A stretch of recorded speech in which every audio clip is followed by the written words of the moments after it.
So, the two of you find yourself in the Imperial capital. Just so it's clear where all these things are. It is currently the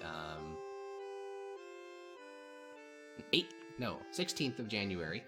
So about 3 weeks before the main game, where everyone else is at. And this is something we were going to deal with 2 sessions ago, but realized that it would take a bit too time in terms of real life hours, and we didn't want the other folks waiting, so we're gonna dive back and do this now.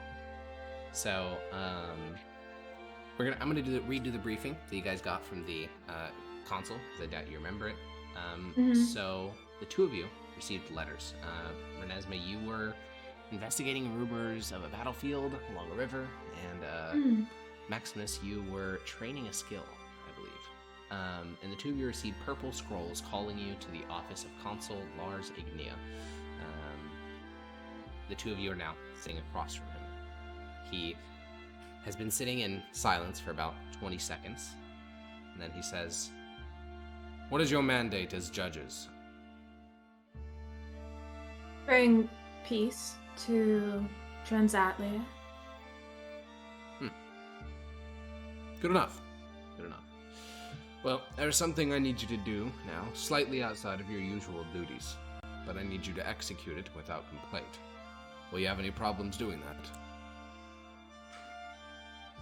As long as it fits with our mandate, I don't see why not. As I said, slightly outside of that mandate. But I expect you to call upon your higher reasoning. You do all of this for peace and protection of the Empire's people. Go on. Your companions will be proceeding to Breton without you. You two will need to make your way to the town of Nasilium in Sedalia. There's been a Fae spotted there. I believe that you would be best equipped to deal with this, Renesmee, and Maximus can be there to make sure you execute your duties to the realm faithfully. And what is the issue with the Fae there? Are they causing disruptions? It's an invader. An invader? Yes. Why would the Fae be invading a town? As I've had it explained to me by a particularly persnickety scholar, Faes have long memory. Lands which our people have lived in for decades, they view as theirs. Now, you are not to befriend this thing or sympathize with it. You are to eradicate it. His eyes linger on you for a few moments, Renesmee, and then he says, "Once this task is I'll done..." look at Renesmee. Hey, no, he'll make eye contact with me, and I'll keep his eye contact. Eradicate it. Why? We cannot coexist with these creatures. Why not? They are not men. We cannot trust them to behave in more ways. Such arrangements have never gone well for our people. I don't know why that would change now. Asking us to eradicate a Fae. That is a large ask for us to not even question. As I said, Why? your loyalty is to a higher purpose. Your loyalty is to the Empire and its To citizens. bring peace. Peace for our people, not for them. Perhaps peace for our people would be better established without killing. His brow furrows a little bit. And why don't you tell that to the dozens of towns which have been destroyed along the Deadwood frontier over the years? The wars, the calamities which have claimed hundreds of thousands of lives. Our relationship with the Fae has gone so wonderful thus far. I'm sure that it'll only improve once you get in there and can begin to diplomatize with these monstrous beasts. And this Fae, particularly, was the one that caused all of that destruction. All Fae behave the same.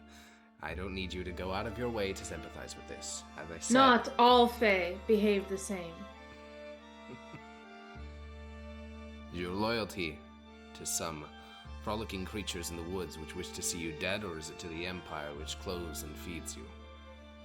My loyalty is to the Empire, but when I'm executing the will of the Empire for peace, I don't do so like a tyrant, trying to kill everything that gets into my way. I try and utilize my higher reason for negotiation, compassion, and living in harmony with the other creatures of this land, not simply murdering them because they're doing something inconvenient or treacherous for us at the moment.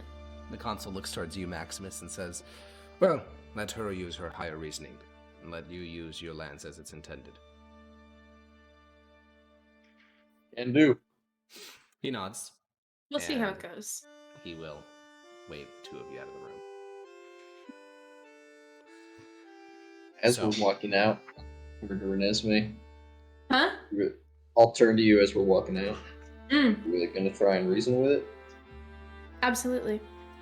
I have made friends with a Fae once, and though I assume not all Fae are as kind and helpful as that one was, it doesn't seem right to me to just kill something on sight without understanding why it's there in the first place or why it's doing what it's doing. Probably not going to be as simple as asking it to leave, but going in with our mind set on killing it is just wrong. Isn't that what you tried to do last time? With what? The air elemental? I didn't want to kill the air elemental. And yet, Did we even kill the air? Which one are we talking about? the one with the big old chain wrapped around. Yes, I Yes. didn't want to kill it. I wanted to free it. Didn't we kill it? No, I think we freed it. Did we? I Yeah. think you destroyed the chains and then it went on its way. Mhm. No, because I remember the chain was intact because I later sold it. That's the only reason. No, but I'm pretty sure that we did Okay. end up freeing it. I can keep We have myself- we have the DM and the schizo. Right? I'm sure the two of you can figure this out. Honestly, unironically, her memory's probably better than mine. One second. Current I notebook. think her notes are better than yours. The somehow. issue is that elemental comes forth in my notes a bajillion times. Oh my god. Yeah, I mean, I could tell you all about the stats of the creature, but how the actual encounter went, I'd have to go rewatch the VOD. Air elemental. Hey man, Dropped okay. a large mithril chain. I'm pretty sure that we did not kill the elemental. I remember it But destroyed a Severus whole town. wanted to. And Yeah, then- Severus wanted to kill it, but then he found a way to get rid of it. oh without- yeah, that's right. I was about to kill it. Oh yeah, That's right. you and Severus, and I think one other person wanted to murder it. Yeah, but it ended up not being that we had to. Well, we have proof Well- that we don't have to kill every Fey-aligned creature in order to bring peace to town, so we... Simply wanted to go back to the woods and be free of its chain. We don't know what this Fae wants. If it's an unreasonable ask, if it cannot be bargained with, if death is the only option in order to bring peace and save human lives, then perhaps we must do what the Consul Milton wants, or the Consul of Larsignia wants, but I don't want to go in closed-minded that has to be the only way. It's this. What if it's the only reasonable thing? Then can we do it? I will smirk and say, well, Maximus, it depends on what we agree reasonable is. Well, if it wants me to give it 8 copper and like an old boot, then sure, alright? If it wants me to give it, a magical item of some kind, maybe not, right? It's a scale here. Perhaps we should go speak to it, or at least try to communicate with it, so that we can figure out what it wants. Then we can make our decision on whether or not its ask is reasonable. Renesmee, what's one time you've actually spoken to a creature like that and had it, respond to you properly? I will smile, a warm, nostalgic smile, and I will say, I have been blessed to be great friends with a Fae in my lifetime. I've been blessed to have had a friendly conversation with a goblin once, yet that doesn't mean that every goblin, I don't try and kill most of them that I come across. Of course, I only lend charitability towards this intruder on the town. I'm not saying that we have to keep it around, but I do extend my compassion and charitability with it, because I know that not all of them are evil, as many people do believe. Now, come on, let's go and try and figure out what's going on in the town. No point in bickering about it here, we should get our actions in. Suppose not. Alright. You mount up on Mickey, Maximus, and Renesmee, you climb onto Nami. And you begin to leave the Imperial capital. It's still early January, so the roadways here, while they don't have any snow on them, are the trees are leafless, and the once sort of vibrant plantation-filled countryside of Mithdosica is now very quiet in this time of year. There are great construction projects going on in other provinces, but here in the Imperial Capital Province, it's mostly quiet. You guys have about a day, I think today? Yeah, about a day of, 2 days of normal horse riding, a day of really hard horsing. What do You you want to prefer? take your time, or you try to ride hard? Let's I'm go. okay to with- ride hard. I would rather not. No? I don't see why. Okay. Okay. You guys take a slow, clopping approach through Mithdosica, and just as you cross from the border of Mithdosica into Sedalia, you see the many plots of winter wheat all across the border of the province, and you begin to grow a bit weary. Do you try to find an inn to rest in? Or you simply find an area off the main road or inside of a field? Let's try and find an inn. I'm okay with finding an inn as well. Alright, you guys ride forward a little bit, and soon enough, you will find haberdashery. These are essentially inns which are partially sponsored by the Imperial government that only provide like a bed and a very simple meal and no alcohol, because that's not something that is encouraged by the Imperial government. There are, it seems to be 6 or 7 people already here. You can go to the stable boy, hand over your steeds. There will be some exchange of currency as you guys make your way inside. It's probably going to cost you a silver to get like some good feed and some sugar cubes and some, just generally good care for your horses. You guys can head inside the tavern. You can just go straight to bed if you'd like. You can socialize. You have a preference? I'll probably go up to the bar. Yeah, there is a bar, but there is no alcohol. And the tradesman behind the counter will walk over and he will say, "Good morning, good evening." Sorry, things are a bit twisted around, long shifts and all that. Oh, no problem. What is it that you serve here? Well, just basic food and a bed. What kind of food do you offer? Do you have oatmeal, perchance? Normally we don't damn serve that, but oatmeal. we have some oats and we have some water, so I don't see why we can't make it. Perfect. And how much will that cost me? Oh, I suppose a couple of coppers, 2 maybe? Alright, I will put 3 coppers on the table. And I will say, I hope that the rest of your shift goes better. Thank you. And he collects the 3 coppers and knocks on a wooden door, presumably leading to the kitchen, and says, "Bowl of oatmeal, please." He walks What? over to you, Maximus. What normal human food do you have? Normally we, this time of year, we're serving venison from up on the foothills, and then a normal stew. Rabbit, whatever else we can find to put inside of it. Lots of tubers this time of year. Mm. This This is a potato, right? sounds tasty. Potatoes, roots, things like that. Let's go with the venison. Alrighty. That's gonna cost 1 silver. Okie dokie. Yeah, Hand it over. And he will once again knock on the kitchen. And since it's essentially just a restaurant with some beds attached, this main area has most of the people who are inside of the haberdashery. Most 3 are sitting around one table talking, and then the other 3 are isolated, each at their own table, minding their own business. How close are we to what's reported as the area of the Fae So disturbance? yeah, I guess I'll move the token. So if you guys just entered Sedalia, you're around here, so you're like 20 miles away.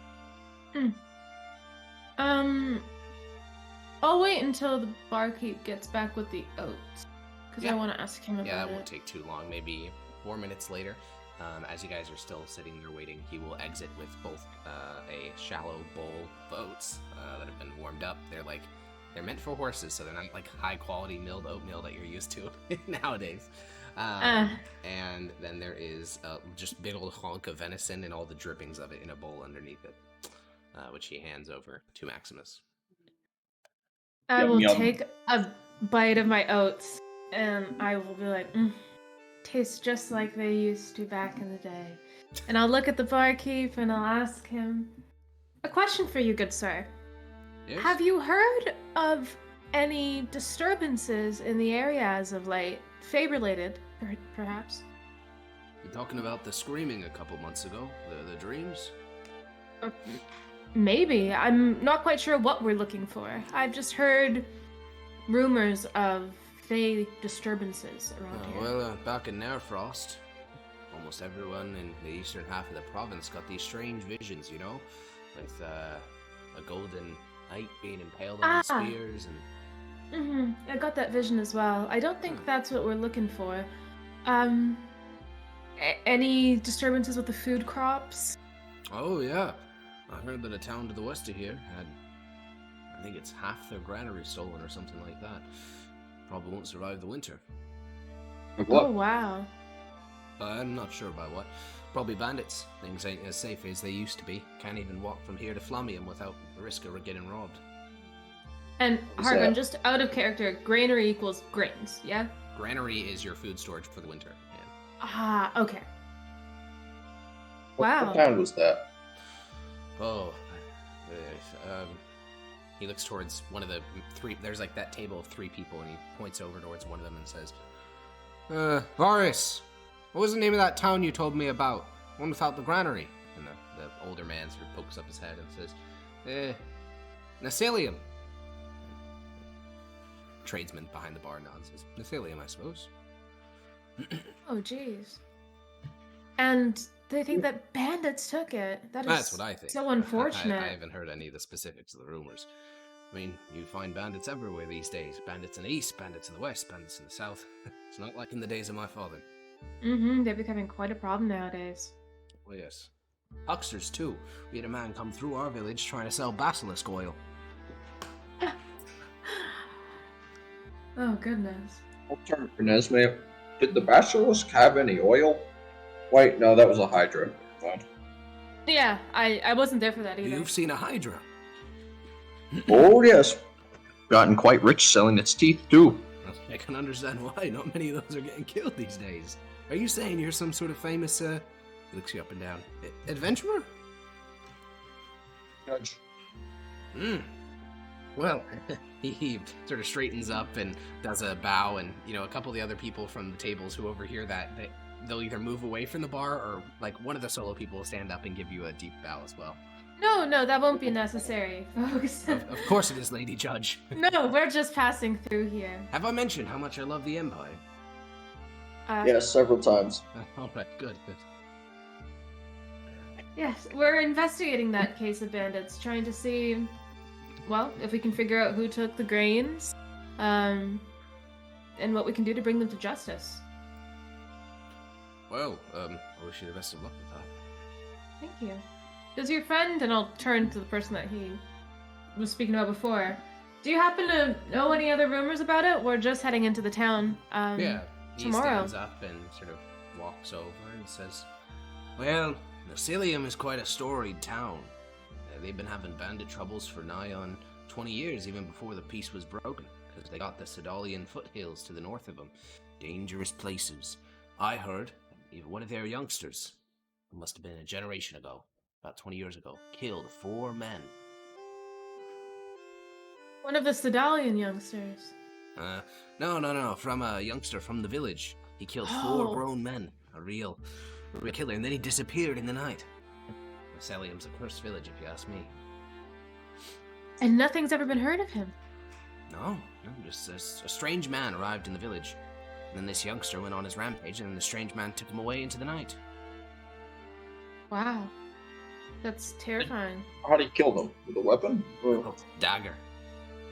Apparently they found the scene a day or 2 later, after all the men had been killed. Oh, so he did it quietly. Oh yes. Now, it was a long time ago, but I heard it from a man who was there at the scene himself, said that one of their throats had been torn into by a dagger, another one had been stabbed in the chest, and another man, 18, 17, poor man had been executed. After he'd surrendered, it was clear as day. Wow. Your friend was there to see it. Oh yes, Constable Lieutenant Calarius, an institution of Mycelium. Constable Lieutenant Lucaris. Calarius. Hilarious. Interesting. Well, He's been that Constable Lieutenant for nearly, 30 years. wow. I'm glad that he made it out without getting hurt. Be honest with me, Peach. Did you spell lieutenant correctly the first time when you wrote that down? Absolutely not. I have it down as Just spell it Lutienent. You pronounce it right, that's fine. Yeah, it's not even. I think I spelled it so wrong that it's not even Lieutenant is one of those, auto-correcting. horrific French words we've imported into English, so it's horribly Yeah. spelled. I like just rendezvous. paid for Grammarly Premium today for the first time, and it's not even helping me with fixing that shit. Nice. Oh man. Well, Jesus. And nobody else has had disturbances of their wheat, or of their grains, or their winter supplies yet? No, Mycelium's the closest to the foothills. I mean, there's a couple of towns that are closer, but you see, Mycelium, they're built right in a valley, so anything living up in those foothills that gets hungry as the winter months come and they get colder as the snow drops on the hills. They journey down, and what's the first thing they see? Little old Mycelium. Is that this right here? Yeah. Okay. That's unfortunate and terrifying. They Well- say back in the reign of Aurelian Dominus Sol that they cleared out those foothills of monsters, but, I love the Empire, but I don't believe that particular line. I grew up in this area, and there's always been whispers of things in the night that hang up there. Owls that don't sound like wolves, almost like men. Interesting. Claimed that the hills were cleared out. Usually not cleared out anymore. He nods. Well, if you're going to Mycelium, I'd recommend, staying safe on your journey there. As I said, it's a cursed town, even for mighty judges like you. Thank you. Be alright. Thank you. Yeah, well, we'll keep our eyes out. Roll me an insight check, Renesmee. Alrighty, I will do that. Strength, insight. That's An 8. Every peasant village has that one guy who's really good at telling stories, but there's not that many stories to tell, and so he likes to embellish some of the details. He's probably not lying directly about anything, but the idea that, there's still werewolves living in those hills, which is kind of what he implied, that's kind of... It sounds like a children's story, yeah. Exactly. So, it's not that he's totally lying to you, and you can't tell which parts are exaggeration and which parts aren't, but clearly, he's definitely, being like, the fish was this big. Yeah, was it? Okay. Yeah. I kind of got that vibe even without the insight check. Yeah, just worth clarifying. Just that they were like to tell big stories. Yeah. And use very grand words. All right. Yeah, he'll return to his seat and sit down, and he starts telling the men seated with him some other tale about his journeys through Sedalia. Yeah, and I'm sure that when we're done with our mission, he's gonna go and say how he helped the judges of the Empire bring a bunch of He was bandits basically their deputy. Yes, basically. All right. Well, I'll finish up my oatmeal. I'll get up, and I'll be like, well, I believe that I'm going to retire for the night. Good night, Maximus. Alright. Alright. And I will head to bed. Yeah. Maximus, is there anything else you want to do before you go to bed as well? Just mucking around the town. Yeah. The haberdashery. Yeah, you can find that, most of the lone people are just merchants that are traveling into Sedalia, moving to and fro the provinces, so they don't have much to tell. But that table of 3 men with the storyteller, they're engaged almost all night talking about the war on the plains, because man, is it bloody, How much of what they're saying is true and how much is false, it's, impossible to know.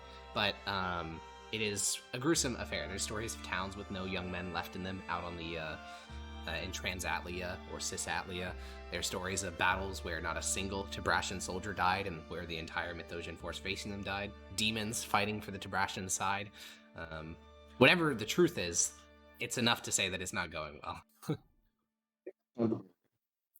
It's because I'm not out there anymore. True, Giga Chad. I can do all of it on my own. Yeah, and then you go to bed as well. Renesmee, when you're not having magically enforced dreams, what do you think your usual dreams are like? I think Renesmee has hella fucking PTSD, so she's probably fighting for her life every night. That was my assumption. Lots of nightmares, because there's a lot of shit to have nightmares about. Yeah. Okay, well that's nice. What about you, Maximus? What does Maximus dream about when magic isn't giving him strange ones? PTSD too. Yeah? Honestly. Which parts? The fighting the battle and his friends betrayed and tried to murder him? Which part? I mean, there's a decade of warfare to pick from. Slaughtered villages, betrayed friends. Yeah, there's a lot of stuff. Okay, well. Truly, the most PTSD members of the party together. Yeah, it's good to see we have the two most well-adjusted party members to go do it. Yeah. Hey, any fireworks in the middle of the night, both of us are like, Ooh. Alright, well, you guys sleep through the night. Awake in the morning.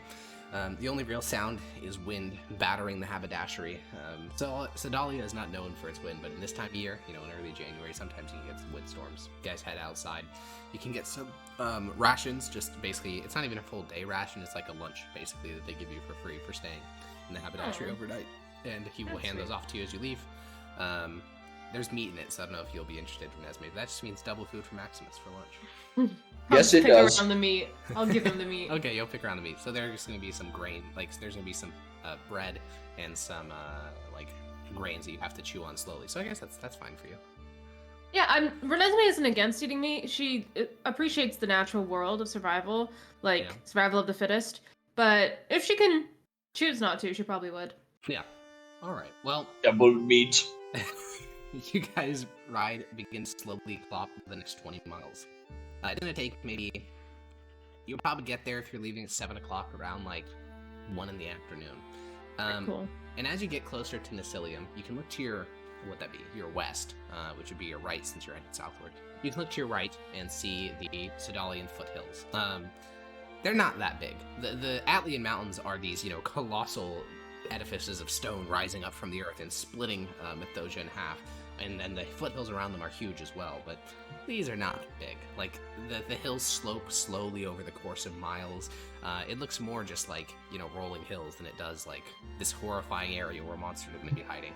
But there is a lot of trees and a lot of thick undergrowth. It's probably the most natural woodland you've seen outside of the Deadwood. And so as you guys are getting closer, you find yourself taking the path sometimes cuts through these woods, and the woods are overgrown. It seems like the lower foliage almost grasps at the legs of your horses, so sometimes scraping their flanks. These definitely are not well-maintained paths, and they're very, very heavily wooded. And you slowly start to feel isolated from civilization, even though mentally it's literally, if you go a mile in any direction, you're going to find a village. It still feels like you're isolated because you're on a lone road through dense thickets of woods with no leaves on them. Maybe even a bit of a flashback to the Deadwood because there's no leaves on anything. Yeah, again. Yeah, yeah, again. But soon enough, as you exit and the area around you widens up, you can see that you are now inside of a valley in between two of these large sloping hills. The valley has a little creek running through it, and then nestled alongside this creek is a town. It's about 20 buildings, and then a significant number of basically the entire valley is chock full of either fields or pastures or farmhouses or little homes. So this whole area has been heavily colonized, I guess you could call it, or lived in. However, at the moment, every door is shut and smokestacks exit from every building, meaning people are staying inside. And you don't see any kids. So there's running no the fields person outside. No, everyone's staying indoors, but all the houses do seem to be inhabited. It's not like an abandoned village or anything. I'll turn to Maximus and be interesting. Seems like they're all indoors. Do you think they're afraid of what's happening? How cold is it right now? How cold is it? It's in the mid-40s. It's not even snowy. Okay. I suppose if I had half of my food for the winter stolen, I'd spend the most time indoors just to conserve it. You make a good point. Probably conserving energy. Does it look like there's a mayor house or like a what are they called? The consul militum? A quaestor. A quaestor. Yeah. So yeah, towns of this size would usually have a quaestor. You don't see any particularly notable house. Like quaestors almost always live on a nearby hill or in a very fancy house. There's nothing like that. There is something that is somewhat noticeable, which is it's a tower. Like it's a three-story watchtower. And then next to that watchtower, there's a stone structure, which is the only stone structure in the entire village. It's like You think Let's that's head there. where the quaestor's at? It'd be nice to speak to him before we start speaking to the villagers. Someone important lives there, or Yeah. is there at least. Suppose we can go knocking. Yeah. We'll clop over. Yeah, you guys clop through Knock, the main knock, knock. streets. Occasionally, you see like a farm window, like some curtains get pulled aside, and they look at you, and then they close it again. As you approach the three-story watchtower, you can see at the very top of that watchtower is someone with a weapon. It doesn't look like a legionnaire. They have pretty distinctive sort of garb. Definitely not a legionnaire. Especially in this area, they would look very fancy. He instead had like a gray tunic and a spear in one hand and a crossbow slung over his back, and he sort of just stares down at you as you get closer to the watchtower and the stone structure next to it. Hello? He looks down and says in Mythos, "Hello." Good day. We are judges of the Empire. We would like to speak to you, if that is all right. You got a badge? Yep. I'll go into my cloaks and pull out a badge. Pull mine out too.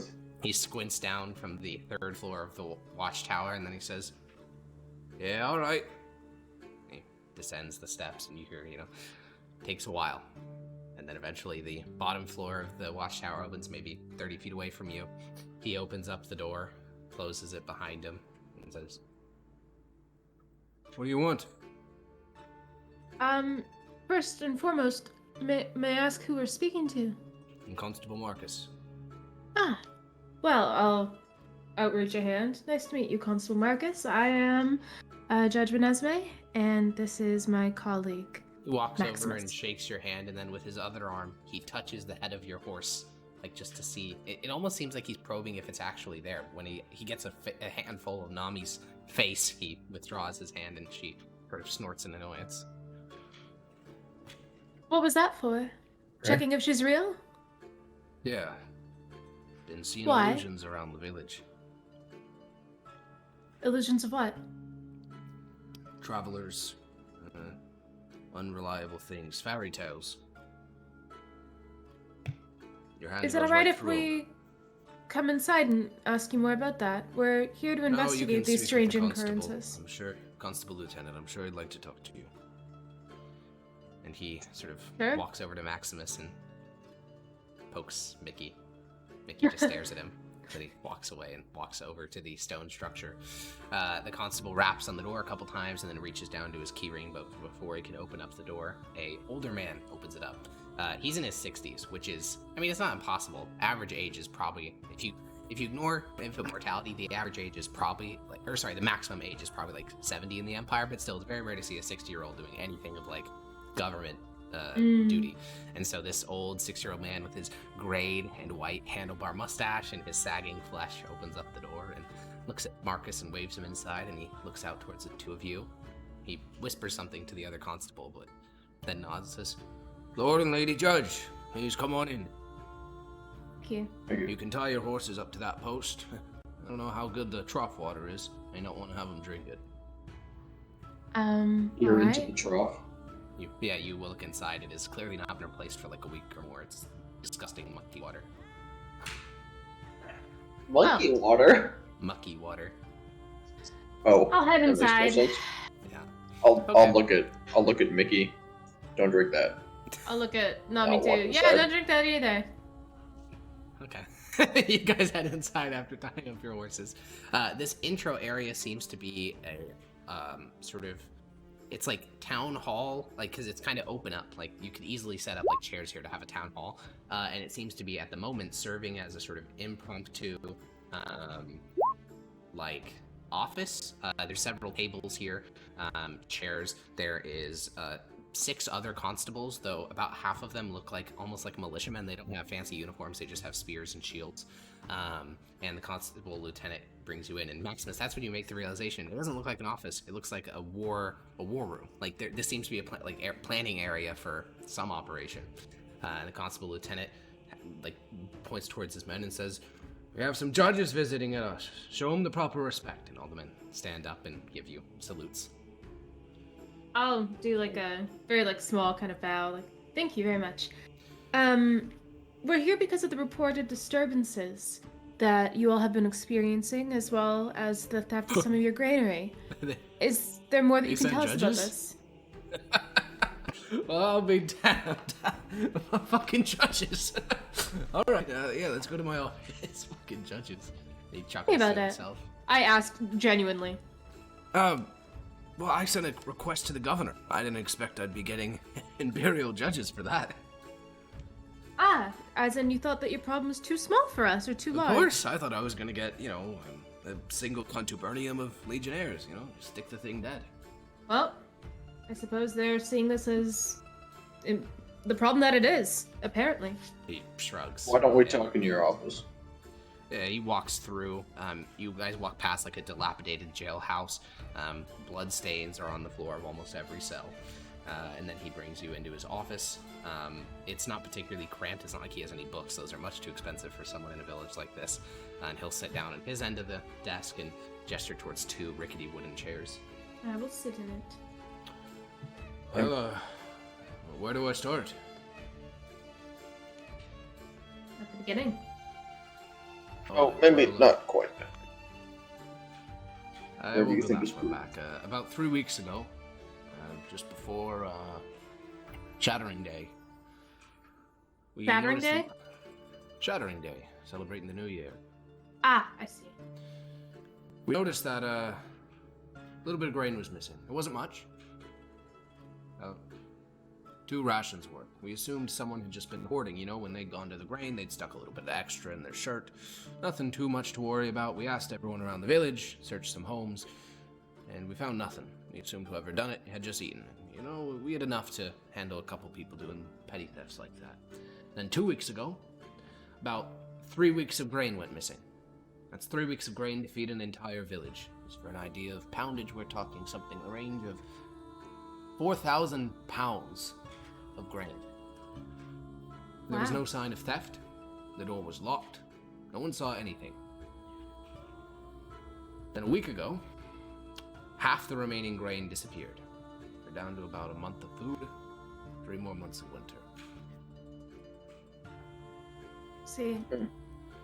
I've had a 24-hour watch in the granary, and about 5 days ago, one of my men heard a noise from inside. It sounded like eating. And so, that man and the other militia with him opened up the door and went inside. They said they saw a demon. It was horned, with angry eyes, fat too. And when they tried to apprehend it, it just burrowed through the earth and disappeared. Interesting. Like it dug a hole through the earth. Its hind legs, the men say anyways, that its hind legs just moved downward and it seemed to almost merge with the earth, and then once its head disappeared, it just lost sight of it entirely. When they looked around later and they found at the back of the granary there was an opening, and there was something that clawed its way out of the earth. Interesting. And was there any disturbance to the earth on the inside of the granary? No, just at the back wall.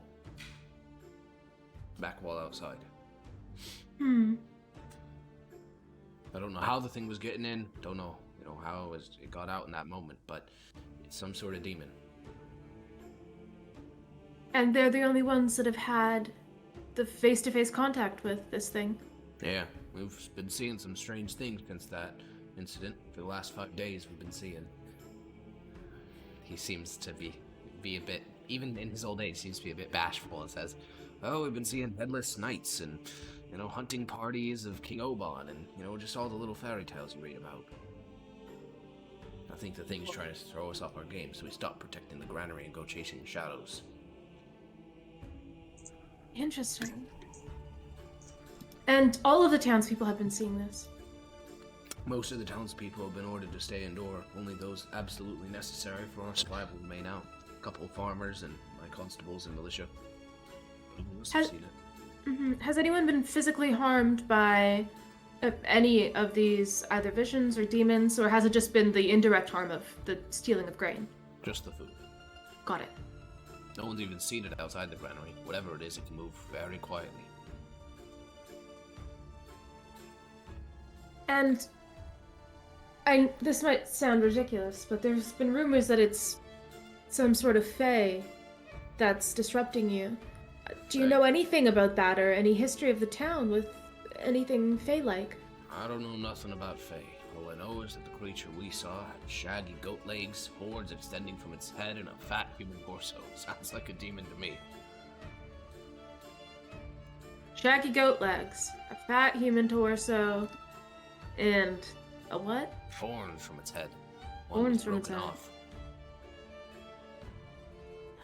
Any symbolism in old tales that you've heard about that? It's my first time hearing about it. Oh, like I said, sounds like a damn demon to me. Yeah, that's what it sounds like to me too. I'm glad we're in agreement, Lady Judge. Alex, does that sound like anything from any of the stories I heard from this channel? Yeah, roll a religion check. I think that's probably where you would have heard about these types of things. All right.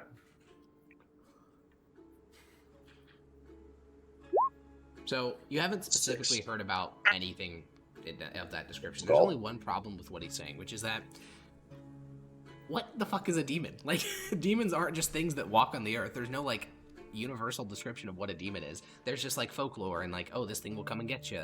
And especially in the Mithdosian Empire, all other faiths are considered heretical and demon worshippers. So, like, a demon can describe anything from a 20-foot tall, red-horned, classic demon all the way down to, like, a pixie or a sprite. So, it's not that he's wrong, it's just a super unhelpful term for figuring out what this thing actually is. Yeah. Alex, is a satyr? That's what they're called. Satyrs Satyrs? definitely exist, yeah. When I was Oh, wait, when you say exist, you mean just like as a species, like the minotaurs exist? No. They are fey creatures. They are like semi-mythical, living in the various fey woods. Mm. When I was captive with the Necromortis and I was friends with Creek and she would tell me stories every day and stuff like that. Oh yeah. Is there anything that even Ooh, sounds interesting? Yeah, roll me a history check at advantage. Oh god. There's no memory check. I'm fucked. 13. Yes. There are like a bunch of different fae that can all... So one, there's a lot of fae with the ability to change their appearance, and if they're trying to look scary, they'd probably pick something that went close to like that. So that's literally like 20 plus fae can change their forms. As for fae that naturally look like a human torso, horns extending from their head and shaggy goat legs, you would have satyrs, which are like happy-go-lucky, kind of rapey, not... So it's like a weird combination of traits, but they don't live in the Deadwood ever. So it's unlikely that one of those would be a Mythdosia. Then there's fawns, which are... They're not evil, but Creek is like scared of them because they make deals with you and then they revoke on those deals, which is like the ultimate sin for fae. And then there's something called a Yakshash, which is like... they're like incredibly gluttonous fae. And then there is... What's about the Yaksha? They're just an incredibly gluttonous fae and they look like that? The only time she's ever talked to you about Yakshash was in the context of one attempting to eat the entirety of a field in the Summer King's palace. And the Summer King, in exchange for that Yakshash eating his field, gave him infinite food and then he exploded. So that's the only story you know about Yakshash. Got it. But yeah, those are the three creatures you heard about: fawns, satyrs, Yakshash, and then there's, if it's a transformation thing or it's like an illusion thing, literally like 20 plus fae. Got it. And do I know at all how to identify a fae? What do you mean by that? Oh, I guess. Yeah. So one, if you can figure out if it's an illusion, that's a huge thing. So if it's an illusion, then you have to start from zero and figure out what they actually look like. If it's not an illusion, Then satyrs are kind of stereotyped by the fact that they play flutes and they like the opposite sex of whatever they are. So female satyrs like men, and male satyrs like women. So if there's stories of local youths or like in their 20s going off to the woods and coming back pregnant, that's a pretty good sign that there's a satyr there. No. And then for Yakshash, they are more magical than satyrs. They can cast spells, so that's kind of there. And then fawns are very creepy visually, but they can slightly change their appearance a little bit. So that's like, those are the three sort of distinct things. Got it. And how would I test if something's an illusion? Do I know how to test a Fey illusion? So yeah, illusions in general can be tested by, depending on the spell, you can stick your hand through it if it's a low-level illusion. If it's a higher-level illusion, then you just have to roll well when you see it to believe that it's not real. Or if you have detect magic or anything similar to that, or like dispel magic, you can usually remove illusions. Roll well. What a good answer. Roll well. It's just high-level illusion magic can kill you, so it's kind of bad. Got it. Yes.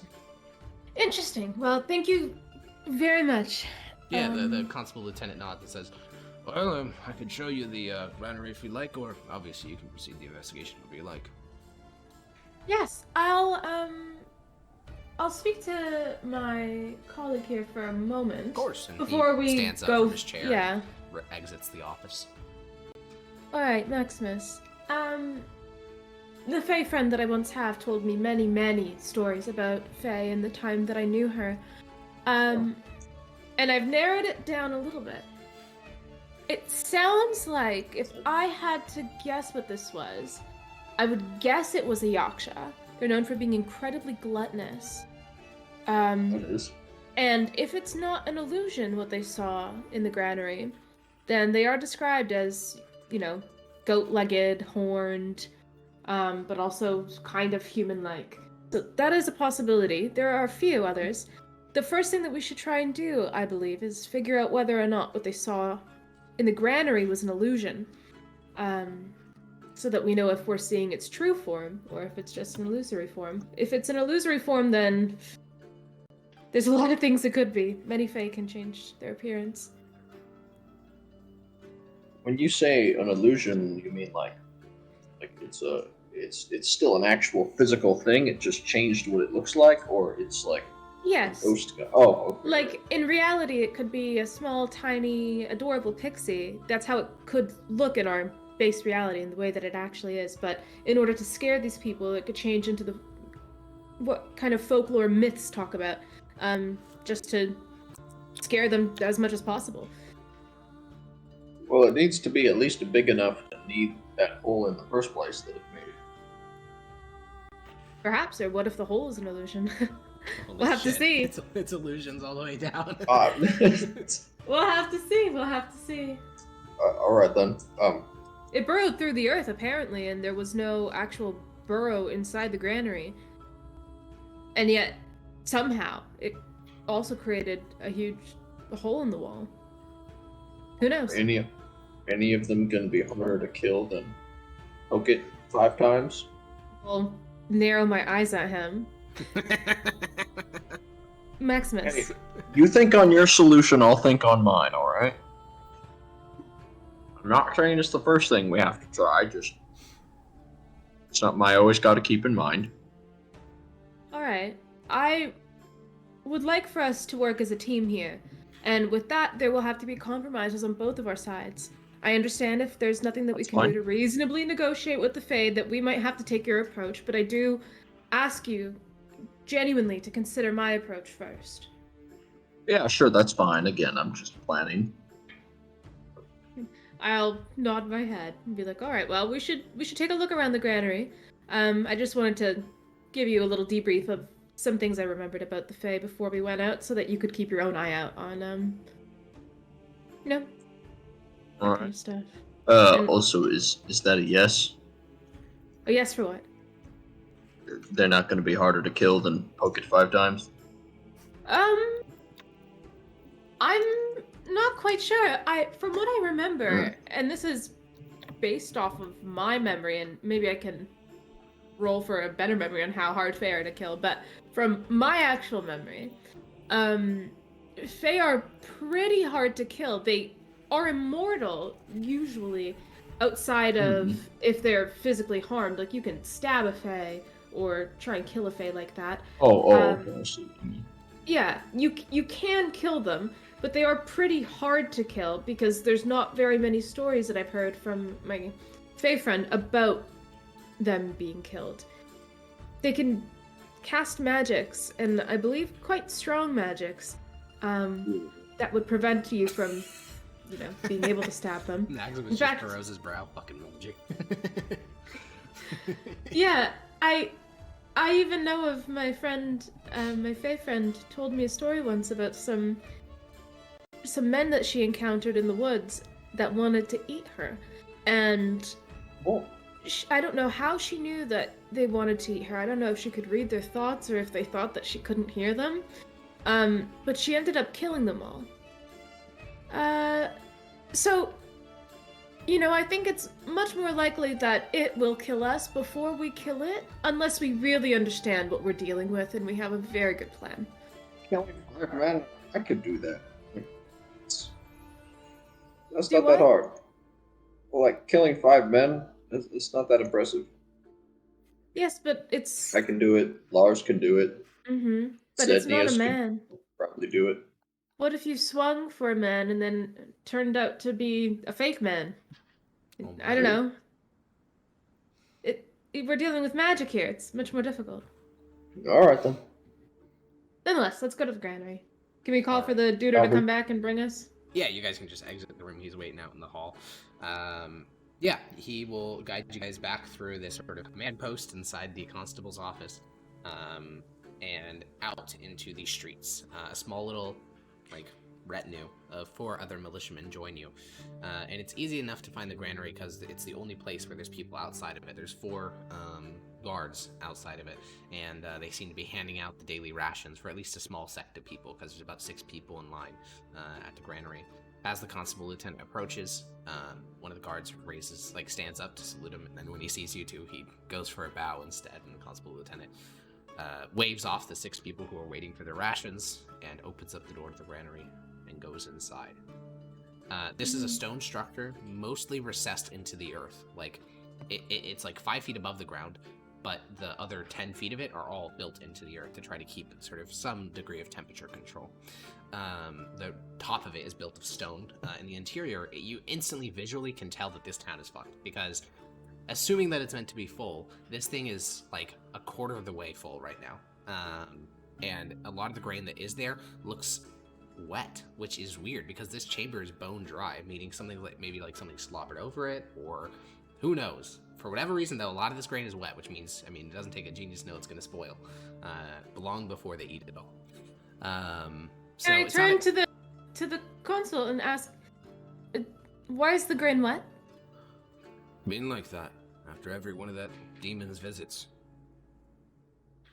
After each of its visits, it's just gone completely soaked. Sort of, yeah. What's it First smell time it was like just in a there? small little corner. I was wondering what the smell was. Yeah, you breathe in the stench. It's a mixture of the beginnings of rot, which is not pleasant, but there's also this other stench to it. It's almost like an animal, like a wet dog or like a wet goat, sort of that sort of stench that sticks to the room. Wet. The constable lieutenant nods. And as you can see, and he points towards the dirt floor, that you should not be able to see the floor of a granary. That means it's very unfull, and yet you can see the center of the floor pretty easily. And he points it out and says, as you can see, nothing. No sign of entry. No holes. No broken down walls. No open bricks. And can I see where you said that there seemed to be an exit? Of course. For it. And he walks out the front door and waves the other 6 people to continue to claim their rations and heads out to the back. And since it's winter, the dirt here is hard, it's almost frozen, and he'll bring you over to the back of the granary where there is a man-sized, a human being could fit through this hole. It looks like a mole or a big mole just dug into the earth. You can't see where the path leads. It's it's basically just straight down for almost 15 feet, and then it 90-degree goes in the direction of the granary. Where he started to dig. Could be, but he never exited into the granary. And my man said he fell right through the floor. Yeah. I'll turn to Maximus. Should I investigate it? No. I have an idea first. Alright. Pick up a rock off the ground. Yeah. I'll go back to the granary. Okay, yeah, you walk back around to the front. Constable Lieutenant and Renesmee join you. The 6 people waiting for their ashes, they're told to wait again. And you walk into the granary. There's like a stone stairwell that you guys are standing in that overlooks the whole granary.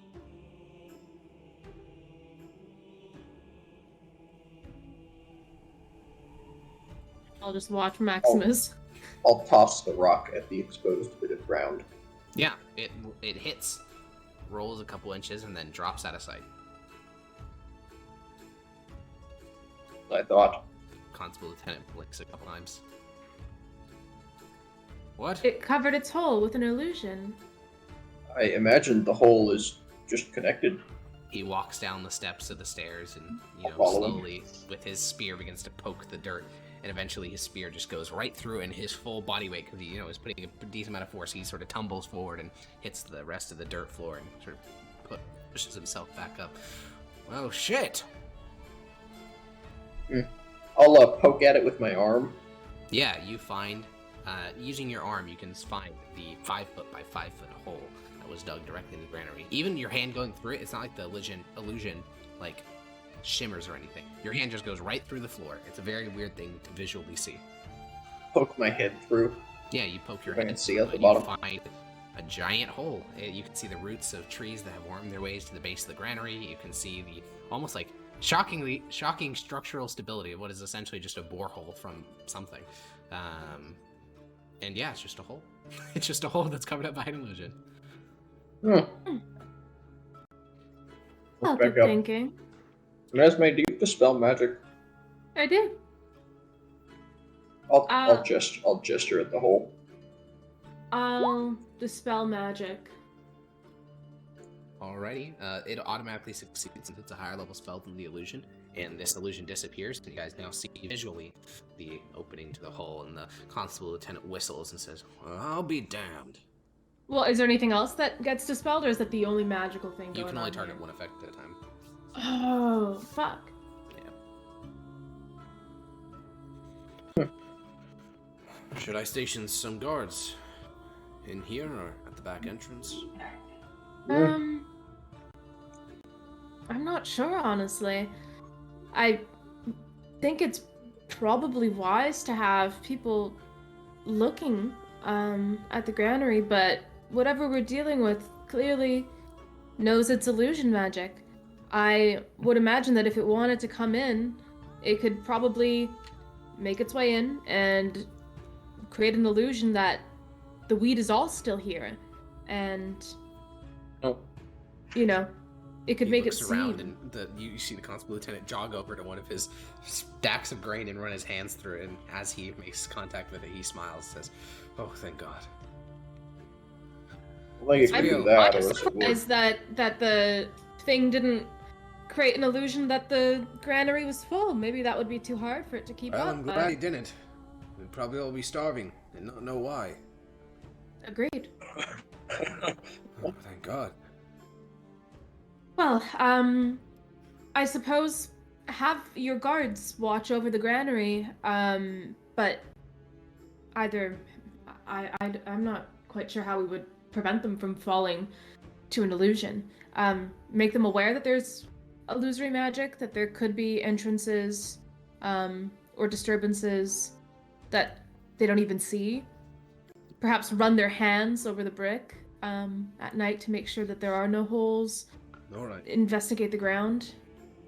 He whistles, and 2 of the constables that were outside come in, and he, relays those similar orders of, like, stay in this room, and then occasionally feel the walls and the floor and make sure that there's no new stuff. And when they see the hole in the middle of the ground, like, as they enter the granary, they're pretty shocked to see that giant 5-foot opening that they failed to find.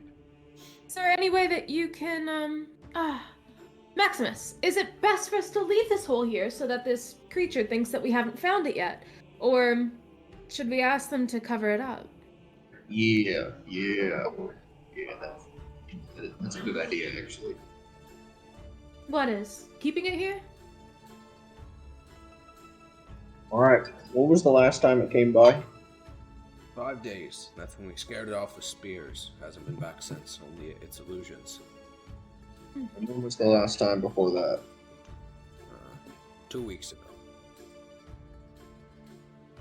That seems like Right. we're about 2 days due. I suppose so. Well, here's what you're gonna do, okay?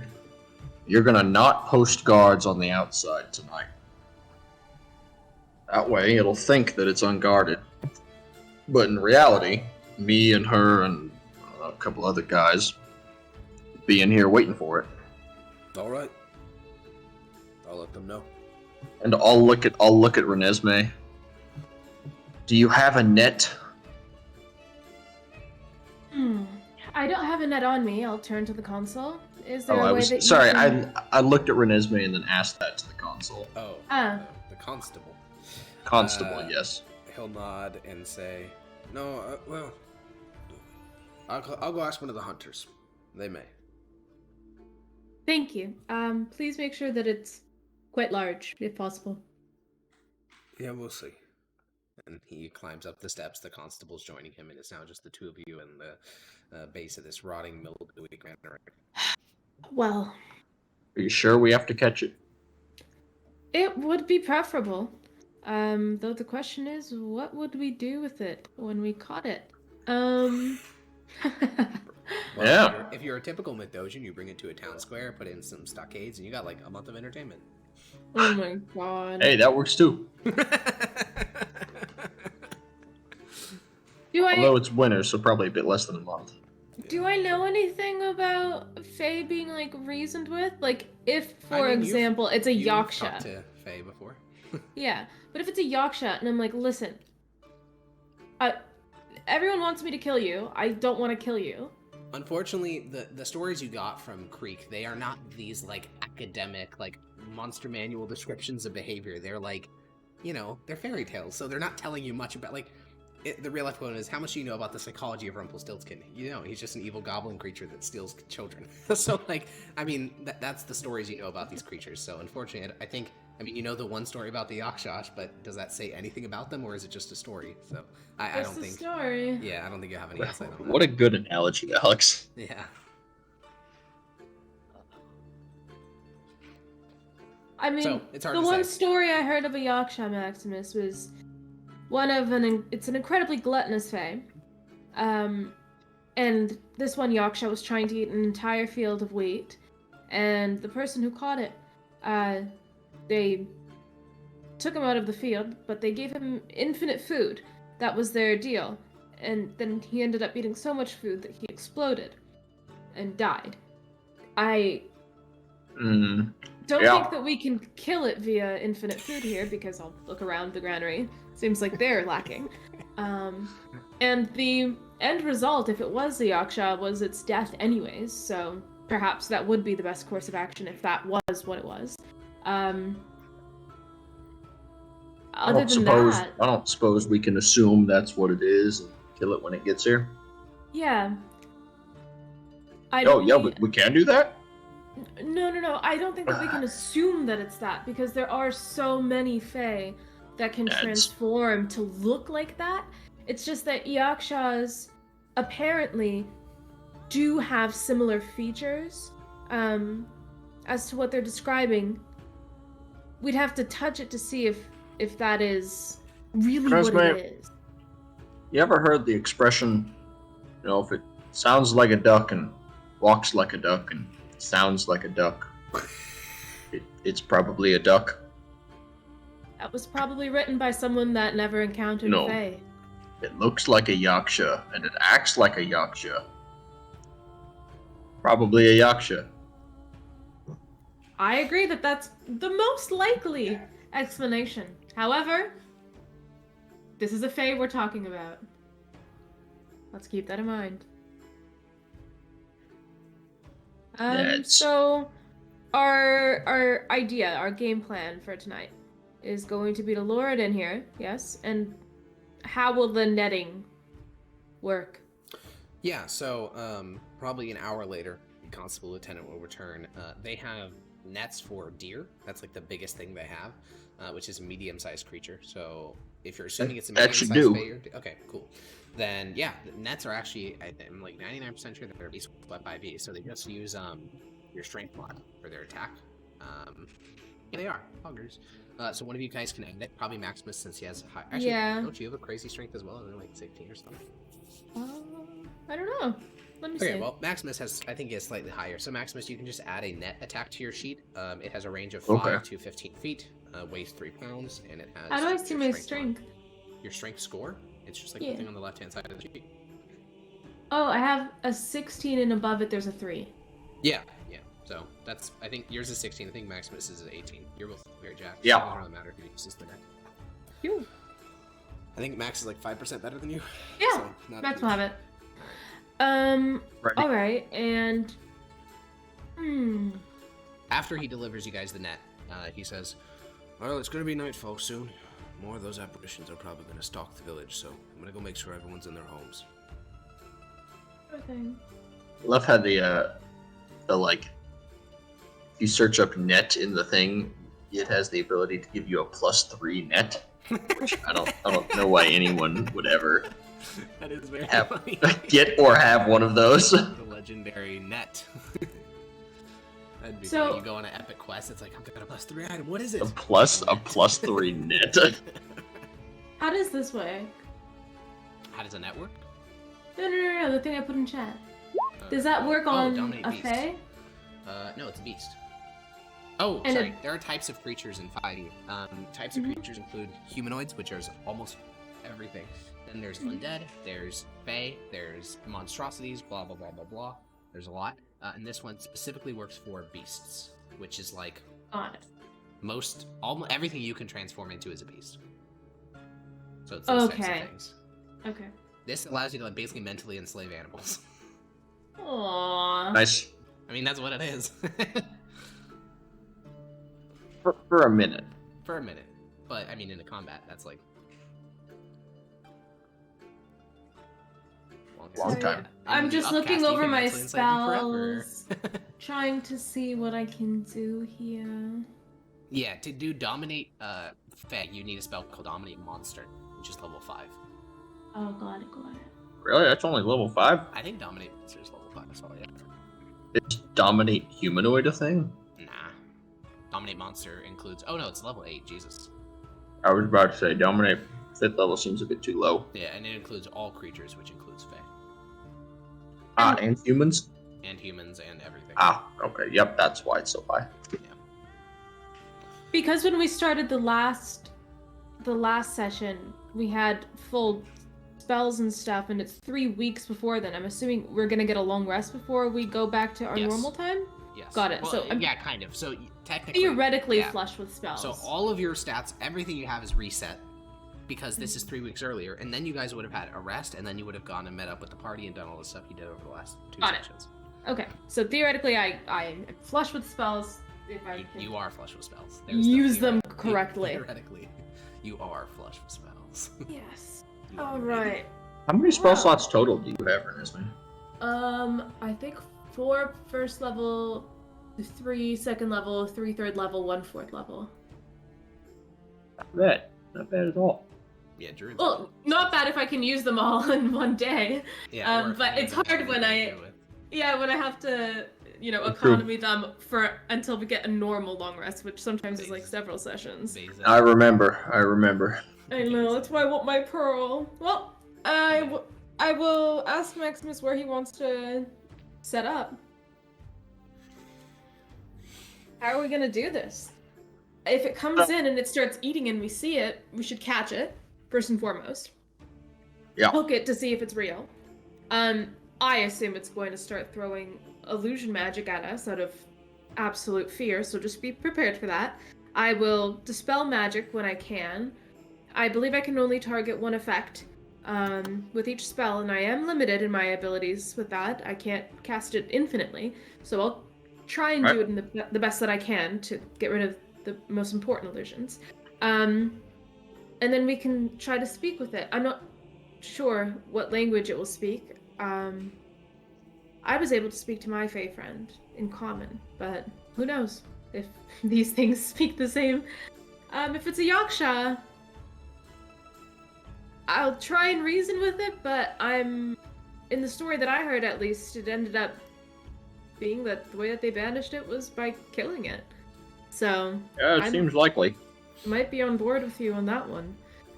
But I will try to speak with it first. All right. You guys All all, right. the two of you sit down inside the granary, net ready. Eventually, the constable... Oh, What time is it? it's probably like 3 or 4 o'clock, about to be nighttime. Okay. I'll turn to the constable. Yeah. What weapons do you have here? He holds up his spear and his crossbow. We gotta start bringing one of those with me. You have a constable lieutenant and just... You have the constable lieutenant and just one of the random constables with you.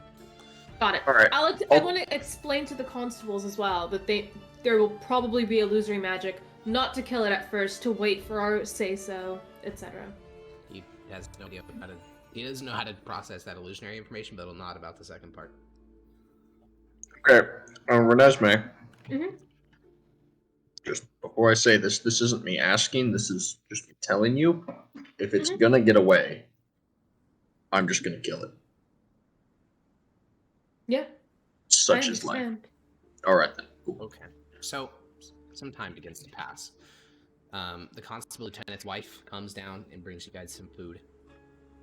Just some stew. A mixture of local meat, but mostly vegetables, because they don't got a lot of meat in this village this time of year. And some time begins to pass. How are you guys passing the time? You got probably 3-4 hours before it's like really nightfall. So what are you doing? I'd probably just talk to the lieutenant, I guess. Learn more about their way of life. Oh, he's got tons of stories to tell you if you want to hear about the 30-year-long career of a constable. Oh, yeah. Oh, yeah, he'll tell you all these That does stories. sound kind of interesting, actually. There's one in particular that draws you in. You know, he's told you about his early career where he was hunting bandits out in the Atlee foothills with a contubernium of legionnaires. He wasn't a soldier, but he fought alongside them against those goddamn bandits. You know, he talks gloriously about, 20, 30 years ago. That was the golden age to be a Mithdosian. Though, in this case, he may actually be right, but still, he's a boomer. Then he tells you this one story. And it sort of starts off normal. He says, and, then I came back here. Became the constable lieutenant from my experience in the Atlean Mountains. And, around this town, there were these troubled kids. These little bastards who just took up all my time. There was one I'll never forget. His name was Severus. And, one day, he went a bit too far. He tried to swindle our local quaestor. Tried to steal right out of his pocket. Of course, you know how punishments are. We brought him to the jail cell. I removed his hand. And, then, this stranger arrived. Gave a fake name. At the time, I thought it was a real one, but now I know it's fake. And, he spirited the boy away. Said that he'd be back, and, didn't really explain where him and the lad were going. They just disappeared in the night, took my prisoner right out from under my nose without any paperwork. And so I went to pursue after them. Didn't find him that night, or the next day. And then I found a campsite. 4 local boys. His voice kind of breaks a little bit. He says, my son among them. The poor boys, they joined the legions, go fight on the plains. And the 4 of them had been butchered. It's one of the worst careers one of the worst things that happened in my whole law career. 4 good boys from our town butchered right on my nose. It's not always sunshine and daisies. The 4 local boys included the Severus. No, that's the thing. Him and the strange man that took him away. Never saw him again. What was the boy's full name? Oh, jeez. I'll put a hand on Maximus's arm or something and look up at him with eyes kind of begging him to not. Severus. I'm going to ignore her. Severus Octavius Aulus. His mother still lived in town until relatively recently. Passed away. She was a good woman. His father was a good man, too. I don't know how they made such a vile miscreant of a son. A murdering bastard. How do you spell Aulus? Aulus. And what was the fake name that was given? By the man who took him away. Yeah. Said his name was Tullius. Uh-oh. Gave no last name, but he had a seal from, I think it was the governor. Been a long time, but I'll never forget that man's face. Who do you think killed the boys? You think it A was... strange man arrives in town, breaks one of my prisoners out, then 2 days later I find a campsite of murdered men. I don't believe in coincidences, not like that. I'll shake my head. That's a damn shame, and I'm very sorry about your son. He was among them. He sort of, his expression goes dour again. He says, Yeah, him and 3 other local boys, they'd gone off to join the Legion. I'm gonna lean sorry. in. I'm gonna lean in really close to Renesmee so that there's no chance he's ever gonna hear. Yeah. That's absolutely Severus. Maximus, will you help me, secure this end of the room for a moment?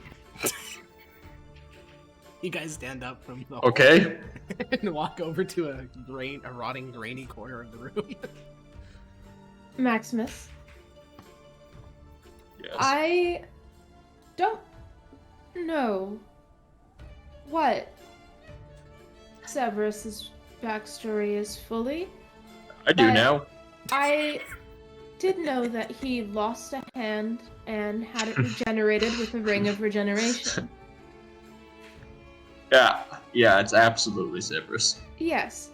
Our Severus lost a hand Yes. and had it regenerated, yes. Yeah. So it seems like what we've done is stumble into his town. And We do seem to have done that. yes. So about the murders.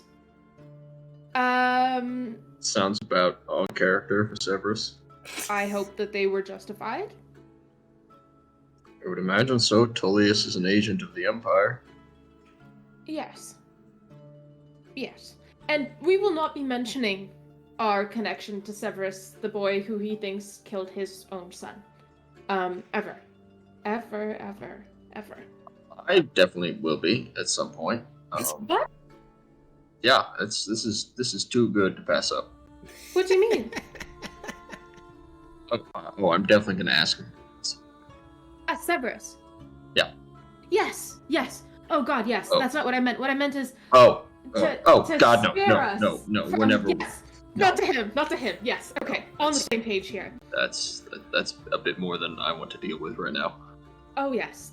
Even if it was justified somehow, I don't Yeah. wanna. Yep. Well, All right, you guys just say Lots yes of as you stuff walk to out ask. of the room. yep. Just- A lot of sense. Yep. And the constable lieutenant looks up and says, "Yep." Yep, looking pretty good over there. Yep. Right then. You guys all sit Yeah. back down around the square. He tells you some more innocent stories. You know, during the horrific Galentine War in the South, Sedalia was super safe, and so he was sent to go protect the town of Ravinium from theft. And there's a bit of overlap because Renesmee, you and him were in the city at the same time, and he talks about people getting desperate and starting to steal food because they thought the undead forces were going to overwhelm the city. And you're like, wait, I know about that. I protected some of those people on trial, out operating as their duelist. You know, there's a bit of overlap there. Yeah. And then it's starting to get nighttime now. You can see underneath the door leading into the granary, underneath it you can see how bright it is outside, and it's now mostly dark. There's little bits of sun still poking out though. And you hear a bark, like this chorus of barking in the distance, and the constable lieutenant stands up, his eyes go wide. It's alright. It's the apparitions. It's the illusions. I take it you all don't have many dogs in the town? Or the dogs are barking at it? No, we have a couple of dogs, but not that many, and that's the sound they made a couple nights ago. It's King Advarn's hunt. The fairy tale. Ooh. I've never heard of that Yeah. fairy tale. You'll have to tell me about it after. He slowly sits back down, but I suppose there's nothing to be done about it. It's not like we can get rid of it. And you Well- hear No, we can't. the barking of dogs, the whinnying of horses. You hear, it sounds like, 40 riders riding hard past the granary. It's just this massive ensemble. It sounds like a full-on hunting party traveling through the village. And you hear, a surprised scream of probably a human. And then the barking grows louder, and the constable lieutenant wants to stand up, but he knows it's not real, so he just remains seated. And you hear more neighs and whinnies. And then, as this massive just sound of chaos of this traveling hunting band outside continues, you hear the earth of the tunnel. You see a little bit of dirt, fall as if something's moving the tunnel or sliding its way into it. Hmm. Get ready. Yeah, I'll prepare myself in Okay. positioning or whatnot. Oh, okay. I'm gonna. There's one extra guard in here with us, right? Correct. It's you, the constable lieutenant, Renesmee, and a constable. I'll turn to the constable. Go quickly to the other end of the hole. Make sure it doesn't get out. All right. He stands up and begins to grab his other constable and says, "Me and my men, Who would that leave us in here with? just you two." No, just the man. All right. Marcus, go out back. And the young man stands up and begins to hurriedly, just like jogging up steps. I'll tell him again, be wary of illusions. Of course not. And the first thing that reaches you is not a visual of this creature, it's the smell. It is horrendous. It's like, it is that like wet dog smell. It's just the pungency of it. It's honestly not even that bad of a smell. It's like in low doses, this is what animals just smell like. But in high doses, this is like nasal destroying. It's fucking horrible. And the closer it gets, the stench seems to grow even worse and worse. And I need you two to make constitutes. I will roll for the Oh God, that bad? yeah, it's real bad. And this isn't a vomit. This is a mechanical thing because it's so fucking monstrous. Oh, okay. Oh, I rolled fucking bad. Oh, Constable Lieutenant Pog. Let's go. I'm pogging. All right. So the two of you cover your mouth. All three of you cover your mouth. But Renesmee, the stench gets to you and Yeah. it reminds you of. It's not the stench on its own. It's what it reminds you of. Those dank, mildewy basements of the Jadding Keep, the torture, the bloodied corpses, the rot. And as it goes back for a brief moment, you need to catch your breath because you're starting to panic a little bit. And as you breathe in a full whiff of the smell, you're going to be afflicted by the negative effect. You are now poisoned, so you have disadvantage no. on Oh all my checks for the next hour. God. That's really bad. Huh? I hope. You see movement in the pit, and we are going to move to the battle map. Not necessarily for combat, but very likely it is. That does seem likely. We're gonna roll some initiative. Okay, we're gonna move up to the I don't see. Oh, there. So that is absolutely not a large size. That is absolutely not a medium sized creature. No, it's not. Oh. All right, let's roll in. That is a big boy. Yeah, Big So yeah, as boy. it rolls its way up, I'm trying to this thing a bit. So as you can see, a massively underrepresented how group this thing is. It is squeezed. It's like 400 pounds of sagging flesh with two great stubby legs shaped like elephants, less like huge. And one of its things is broken. That much is true. An odor that emits from it is. As you already poisoned, but it's going to be an active process throughout this fight to avoid getting gassed by how bad the smell is. Alright, we don't have the next mess. This thing already does seem too big to be netted. I'll look up at him. Yeah, I'll look up at him, and I'll go, "Hello. It's very nice, though strange, to meet you. My name is Renesmee. I've heard that you've been eating the grain here. Right, 6 seconds. Yeah. Excellent. That net's not fucking fitting on him. No, the net's not going to work. All right. I'll give you one turn. Yeah. Well, we'll just have to All see. right, Lieutenant. I'm gonna back way the hell up there. Sure. Okay, Lieutenant back away so he's he will just cover his mouth staring up towards the creature. The creature's going to look around the room. What language did you speak to it in Renesmee? Using common, right? What did I speak to I would Creakin? not. I wouldn't try common. Yeah, what other languages do I have? I'll speak to it in maybe Druidic. I have Sinvulan, Mythos, Tabrashan, and Druidic. That's Druidic's probably your best bet. Yeah, I'll speak to it in Druidic. You speak to it in Druidic to Mouse, and that is the constable lieutenant. Sounds like a heal of trees, and the healing leaves, and the Oshkosh turns to cast a big Well, yep. Okay, you don't get a turn anymore, or you don't get a shot anymore. Damn it! Oh, how do I? What am I supposed to do? Ah. Right, Oof. you and Maximus are grasped by roots. The lieutenant is not. What do you? You are grappled and restrained and poisoned. Yes. That's a lot of effects. So what do you want to do? You got a roots, which is bad. Good quality. Okay. Or I guess you can. Oh yeah, you do that. That's what you do. Restraint. So Got it. yeah, strength save with advantage. Did it seem like it understood me at all? There was no change in its facial expression, just this power sort of like resting.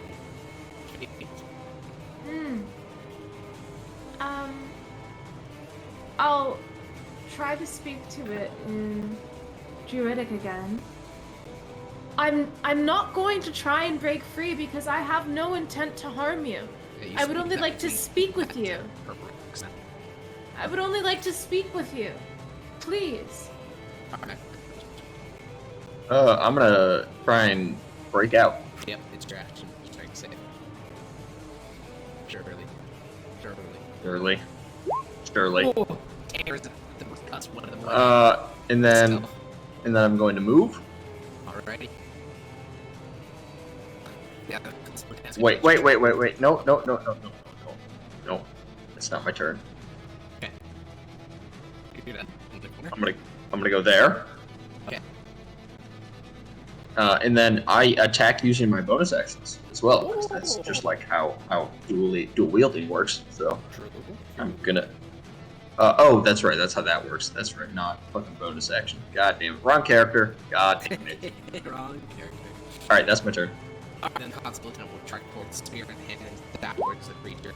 It strikes the blubbery skin, just slides off, and the creature who acid disengage, burrowing it at a speed about equivalent to a walk. It seems to be making a new tunnel entirely. Oh. Estimating. Your turn. So how far did it move? Feet. I'm gonna So you'd have to draw 3 feet to catch up. I'm gonna turn into a badger and follow him. Okay, well, you're pushing, so you can't do something out of moments. What's that? You're restrained? I feel like Nothing. No. No.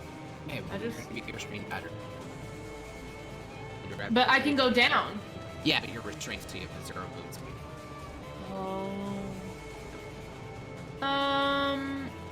I'll try and break out first, I Okay, guess. that's gonna be your turn, so it's strength saving throw. Well, kind of. I don't get out anyways, so. Alright, you would have to fight against the roots. They not give up. After you look down 30 feet beneath you, you see the ass of this massive obese creature. Goat legs pressing deeper into the earth by the second. I'm gonna shoot an arrow at it. Okay.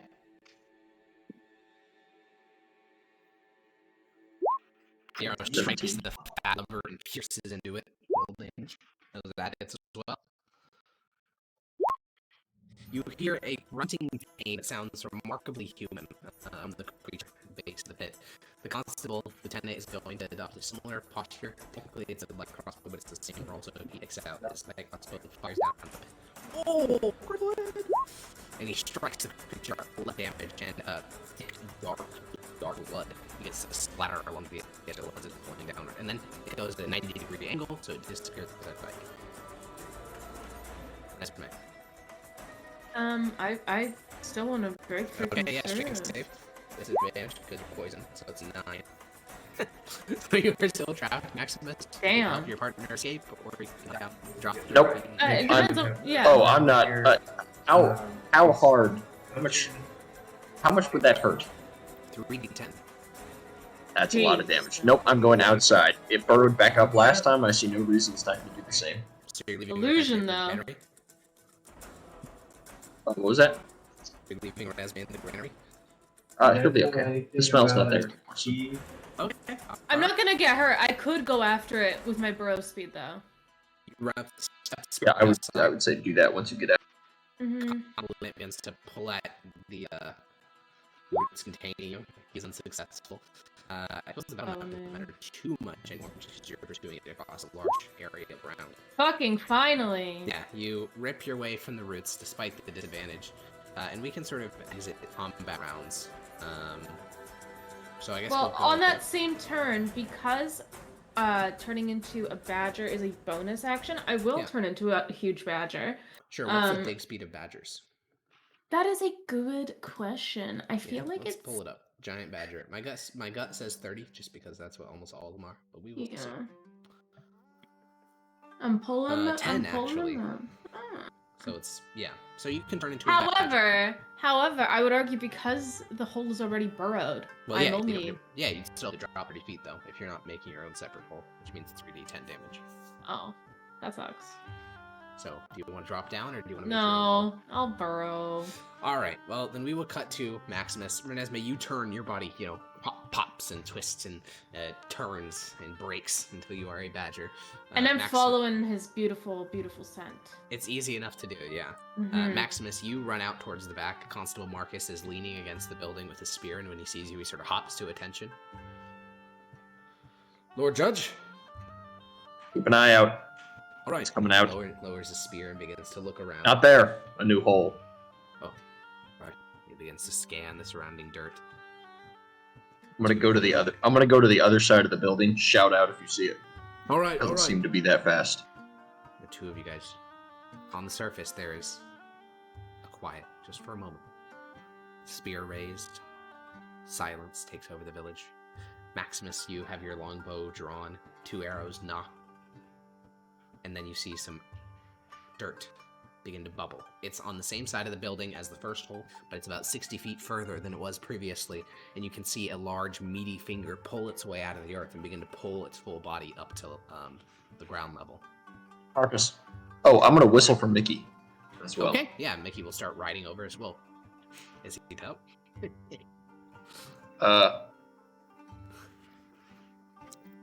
I don't see. I feel like I could have anticipated having to chase. Yeah, that's fair. If you trust Mickey not to time up, I'll keep that in mind for the future. All right, yeah, it pops out of the ground.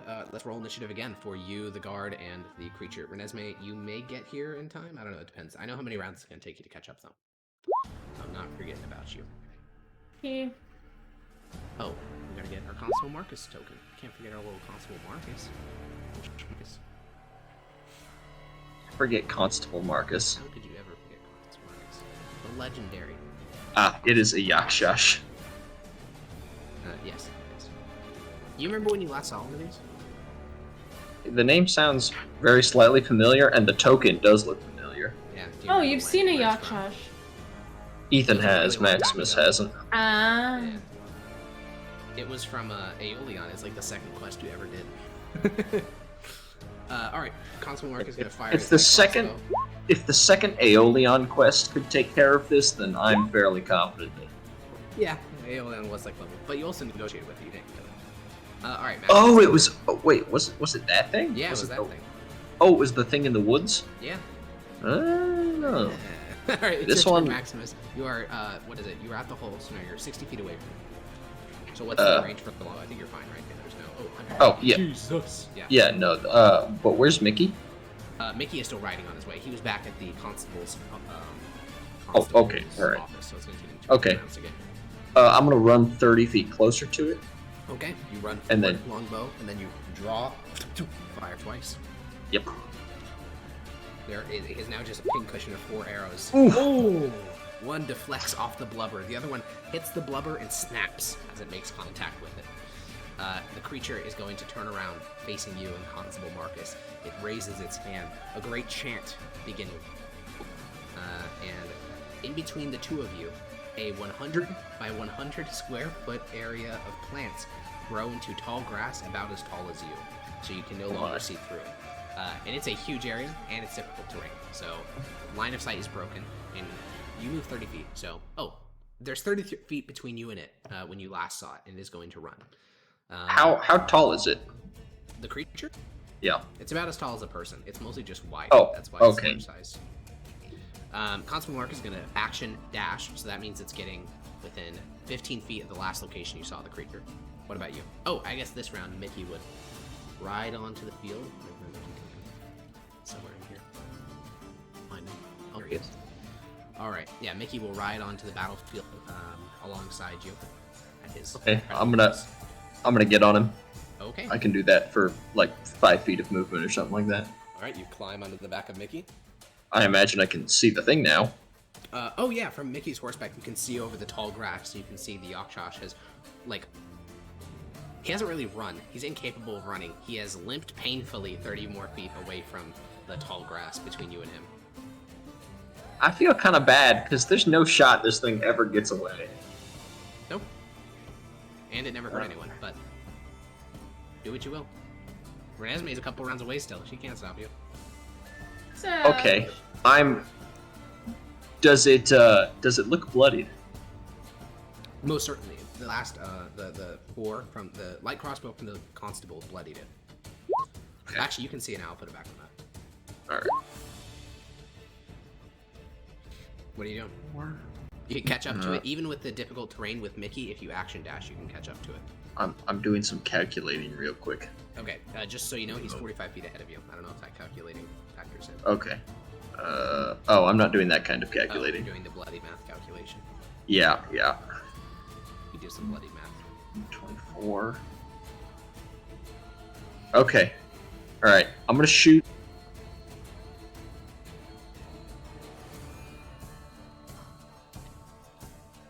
Pause stream. You're gonna shoot. Sorry, I keep forgetting that I have push to talk on. Yeah. I'm gonna shoot it with one arrow. Okay. Or we'll see if this first one hits first. I'm gonna shout it. I'm gonna ride 30 feet closer, and I'm gonna shout at the constable to stop shooting it. At that point, yeah, you fully pushed through the tall grass now. It is just open terrain, and this thing has hundreds of feet to run before it gets back to the woods. So, I mean, there's no. Yeah, I'm gonna. All right, let's see if the first one hits. Okay, yeah. 21 hits. Yeah, that pierces through the blubber. Oh. A little bit of blood. Not a lot. Do I catch up yet? No. Okay, I'm gonna. I did the math. As a badger, you're moving 20 feet of digging I'm- around. It's gonna take you 8 rounds. I'm to not. catch up. I'm not going to take the second shot. Okay. The creature, does its full, it has a 20 feet of movement. It's even slower than a dwarf, so it, uses its full Good action Lord. dash to limp hobble away 40 feet. It has no spells left, so it just hobbles. The constable uses his movement to push out of the grass and looks towards you. I mean, you told him not to shoot. He's not in the business of ignoring orders from judges, so... Maximus? I'm gonna ride out. I mean, I have 120 feet of movement, so I'm pretty sure I can. So front yeah, of it was it, 45 feet, then you moved closer, so then it's 30 feet away. Then it moved its own 40, so it's 70 feet away. So yeah, you can. Yeah, I'm fine with action dashing. I want to majorly cut it off, but I also want to. I'm gonna see if I can put both of my hands up. I'm not gonna be brandishing my weapon anymore. I'm just trying to get it to stop. Just tried to fucking murder it. I It's shot you 3 times, but I swear it's worth a shot. In 80 seconds go 20. by. A 20. Even close yet, Peach. Not even close. I got a 20. Oh my. You ride forward in front of the creature. You raise up your hands, dropping your longbow onto the dirt. The creature looks behind it, sees the constable, looks in front of it, sees you. And you assume it must, you see the creature. We're gonna head into combat. The creature slowly reaches to its waist, and you see, this garland of various, herbs and, garlic and things like that, and it grabs it, it takes off the thing, and it drops it in front of it, like it disarmed itself, though you don't know how a garland of herbs is gonna harm anyone. I feel so bad for him. And at around this time, Renesmee, in badger form, burrows up from the earth, and the constable lowers his spear and says, "Jesus Christ, he has reinforcements!" Nope. It's Renesmee. It's just me. Well, you can't I'll talk to turn badger. You said gnashing panther noises, which Yeah. but I'll turn back into human form. Okay, you're back in human form. The creature is now, arms raised. Its little bandolier of herbs on the ground in front of it. It looks towards Can I- Maximus. I think it's surrendered, Renesmee. Yes, can I go into my pocket and grab a handful from the 1 pound of sugar cubes that I have? Grab a handful and go up to it and extend Yeah, if you go within my... 5 feet, the horrid... If you go within 10 feet, you start to smell the beginnings of the horrid stench. Can I hold my breath and put it on the ground and then back up? Yeah, you put it on the ground. He looks over towards it, looks around towards the constable. You see the constable is sort of shaking the spear in his hand. I mean, this looks like a demon in his mind. This looks exactly like a demon. So he's like sort of shaking as he holds the spear. Constable, I think we're okay. You can head back now. He, We adopts got a this straight covered. position and salutes. Says, yes, Lord. And he begins to jog away. All right. And the plant, you notice that the very tall grass, whatever spell effect he's done is clearly over, but that tall grass remains, which means it has a permanent effect on this area. Kind of spooky. I have that plant growth. Yeah. Did he eat No. the sugar cubes yet? I speak to him one more time, this time in common, and I ask him, "Do you understand me?" And I looked his face for any... He looks towards the two of you and says in Sinvalin, Are we done? Oh, darling. looks at you and furrows his brow very deeply. Do you speak Sinvalin, Maximus? I do. Don't, no. Okay. I do not. So I have no idea what's going on here. Okay. I'll speak to him in Sinvalin. Did you understand me when I was speaking to you in Druidic? What the hell is Druidic? I'm so sorry. Those are sugar cubes I dropped for you. I promise they're just normal sugar cubes. I've heard of your kind and how much you appreciate food. He says nothing. He stares at you. Blood, oozing from the 6 or 7 arrow impacts to his back. I'm so sorry. Now, Maximus, you can't interrupt here because you don't understand me, okay? You don't understand me, all Oh, right? she's about to say I- something. I haven't said anything. I know. She's about to say It's I'm if it tries to get away, I can always just kill it. I know. It's I know. I'm so sorry. I am a druid, you see, and I wanted for us to not hurt you.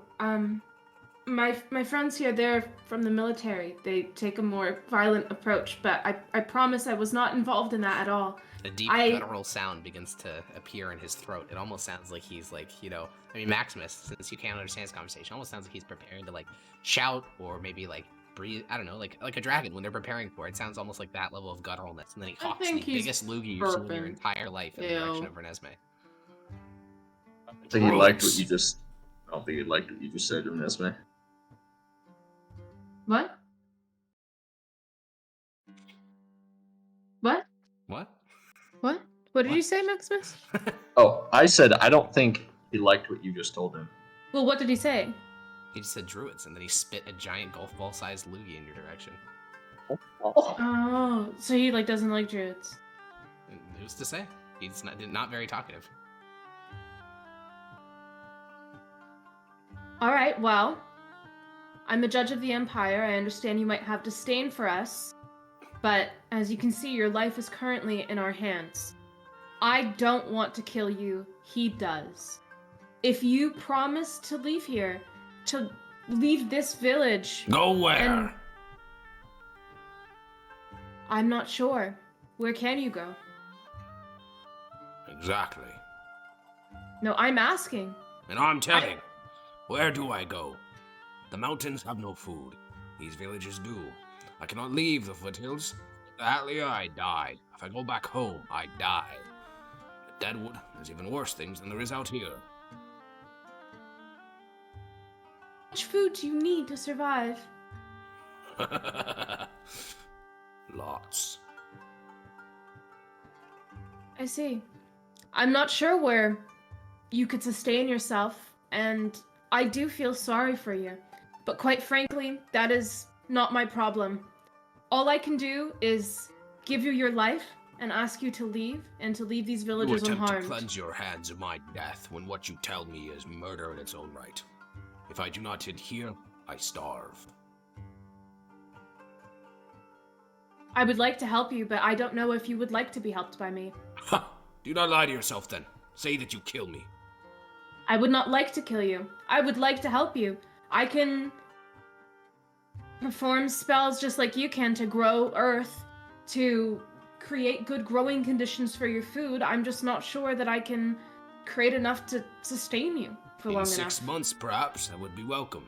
Now, I hunger, and there is no food.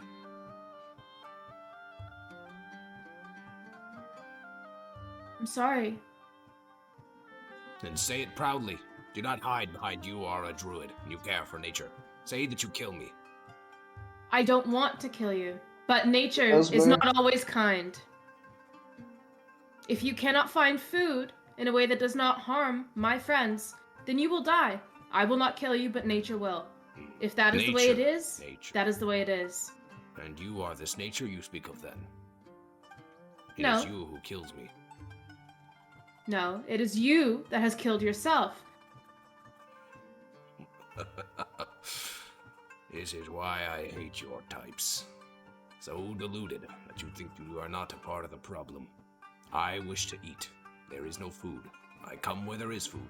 And you say I killed myself. You appeal to the natural order when there is nothing natural about any of this. My home is destroyed. All that is left is these granaries and these villages. Say that you kill me with your chest. At least embrace it. I do not wish to kill you. Esme, If this is... Yes, Maximus? any progress? Is it going well? Yes, we're only having a philosophical conversation. I'll turn back to the big ogre thing. I do not wish to kill you. Oh. The loogie Okay, is yeah, a very critical it's- part of their ceremonies. She's technically not wrong. It is philosophical. Yeah, a little bit, I It's guess. just not nice philosophy. He just Yeah. snorts a bit and says, So, what is it you say? That I leave this place? That I go starve off in the mountains alone where you can cleanse your psyche of my death? Would you rather I kill you now? I see no difference. The starvation is slow. Tell me what you prefer. I cannot allow you to go back to this village or to Why harm the not? other villages. It is up to you. Your life is in your hands. If you would like to surrender now, you can. he sits down on the earth. The earth sort of shakes a little bit. There's like a loud thump as he lowers his weight onto the ground.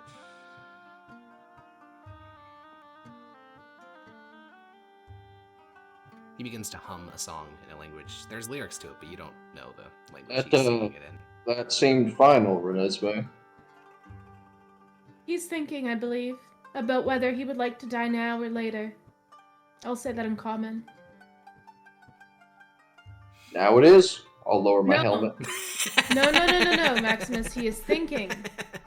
He believes that if we banish him from this village, because he has to eat so much and there's so little food, that it's a death sentence either way. We Right can't. then. We can't let him go. He's just gonna come back. It's up to him. If he comes back, we could kill him easily, or they could now that they know how to handle this. It's just up to him. I want his fate to be in his own hands. He could try and struggle to survive. He gets a minute. But He gets yeah. a minute. Then he's decided to put it in my hands. No, he gets. It seems like he was about to decide anyway. So. He concludes his humming, and he looks towards you and says, Druid, what is your name? Renesmee. When I pass into the arms of Athel-Loren, and I speak with the other dead, I will spread your story. The druid who helps slaughter us, butchers us, condemns us to starve, or kills us. I hope that is what you are remembered for. And what would you like for me to do, sir? You would like for me to let you stay here and kill hundreds of these town people for your one appetite? I would like you to admit what you do. You pick a side. You are not neutral. You are on their side. Of course. I once lived in these hills. This valley was once mine. An orchard. A beautiful place. I took food from no one. I grew it myself. he points back towards the growing grass in the background. This fertility of this valley is my doing. They take this place. They steal it from me. And now after they have taken my property, you side with them. Tell me how to help you. Travel back in time. It's an impossible task. And an impossible weight that you put on me, one druid. I understand. I don't think that I'm a good person. Or Right then, that's a minute. Oh, Maximus! Do you ride forward, Maximus, lance in hand? Did she say Maximus in common or in singular? Yes, Maximus, please give us What? time. I'm speaking to him. I'm having a moment. It seems like his fate is decided. Now you're just torturing him. He No. says in Cymbalin. I have nothing else to say to you. Your story will spread. I'll look at the thing. He seems smart. Well, is that it? I'll look at him. He looks towards you, and even though, the two of you don't understand what each other are saying at all, he kind of gets what you're pointing at, with your raised lance, and he just sort of gives a nod. Right then, I'll lower my helmet visor and ride forward.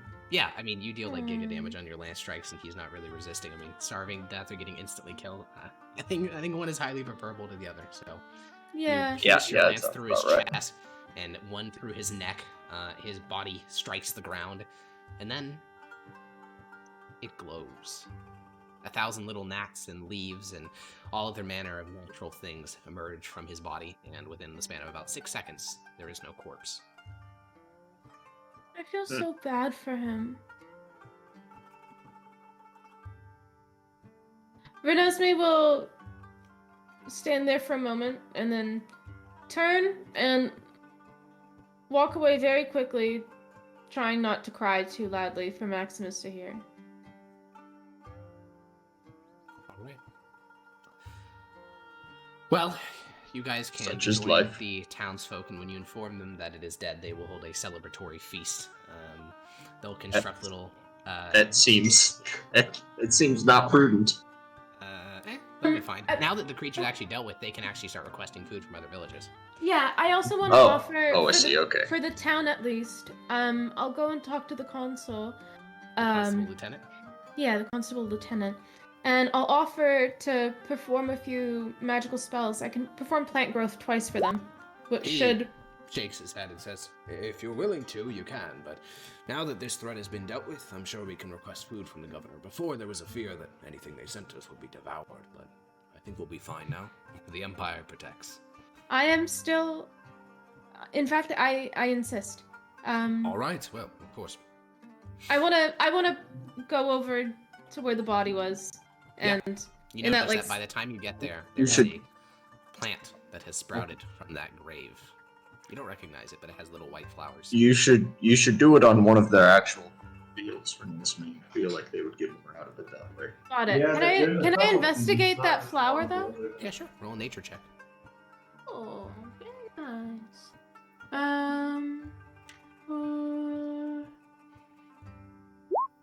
Oh. You don't recognize the flower. It smells nice. It's a white flower with a yellow interior. There is no plant reproductive organs. It just seems to have come here through magic. It'll probably eventually wilt. Can I take a sketch of it down somehow?